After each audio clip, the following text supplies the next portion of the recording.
British শাসনের সময় নীল সংগ্রহ করে সেগুলো প্রক্রিয়াকরণের জন্য অনেকগুলি নীলকুঠি নির্মাণ করা হয়েছিল।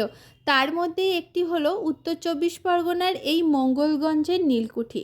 আজ আমরা গিয়েছিলাম সেই নীলকুঠিরের অজানা কিছু ইতিহাসকে জানার জন্য।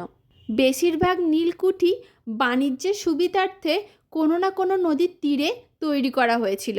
সেই সময় ব্রিটিশরা চাষিদের জমির একটি নির্দিষ্ট অংশ নীল চাষ করতে বাধ্য করতেন এবং কোনো চাষি যদি নীল চাষ করতে অস্বীকার করতেন তাহলে তাদের ওপর চলতো অকথ্য অত্যাচার। এই নীলকুঠিরের নিচে ছিল একটি সুপ্ত ঘর, যেখানে এই অত্যাচার চালানো হতো চাষিদের উপর। এবং এই শোষণ ও আর্থিক চাপের কারণেই 1859-60 সালের দিকেই নীল বিদ্রোহের সূচনা হয়েছিল।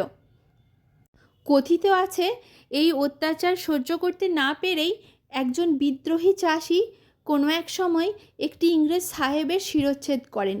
তারপর থেকেই এই কুটিরের নাম হয় কাটা সাহেবের কুঠি বা কাটা সাহেবের বাংলো। আশেপাশের মানুষজনের কাছে শোনা যায় সন্ধে নামলেই এখানে এখনও পর্যন্ত অনেক ভৌতিক ঘটনা ঘটে। সেই কাটা সাহেবের অতৃপ্ত আত্মাকে এখনও নাকি আশেপাশে ঘোরাঘুরি করতেও দেখা যায়, যদিও কতটা সত্যি সেটা আমার জানা নেই। সেই সময়ে এই নীলকুঠিগুলো বানানো হতো ইট এবং তার সঙ্গে চুন এবং সুরকি মিশিয়ে। সুরকি হলো ইটের গুঁড়ো। এই ইটের গুঁড়োর সাথে চুন মিশিয়ে ব্যবহার করা হতো আরও মজবুত এবং পক্ত করে তোলার জন্য। এই কারণেই 150-200 বছরের পুরনো এই স্থাপত্যগুলো এখনও নির্দ্বিধায় মাথা তুলে দাঁড়িয়ে রয়েছে। এই নীলকুঠিরের জৌলুস কমে গেলেও মানুষের নীলকুঠিরের প্রতি আকর্ষণ কিন্তু একটুও কমেনি।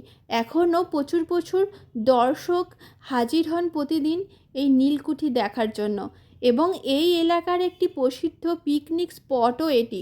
মানুষ এই শীতের সময়ে এখানে পিকনিক করার জন্যও আসেন। অনেক মানুষ আবার এখানে রাত্রি যাপন করেন সেই সমস্ত ভৌতিক অভিজ্ঞতা নেওয়ার জন্য। যদিও কতটা এক্সপিরিয়েন্স তাদের হয় সেটা আমি বলতে পারবো না।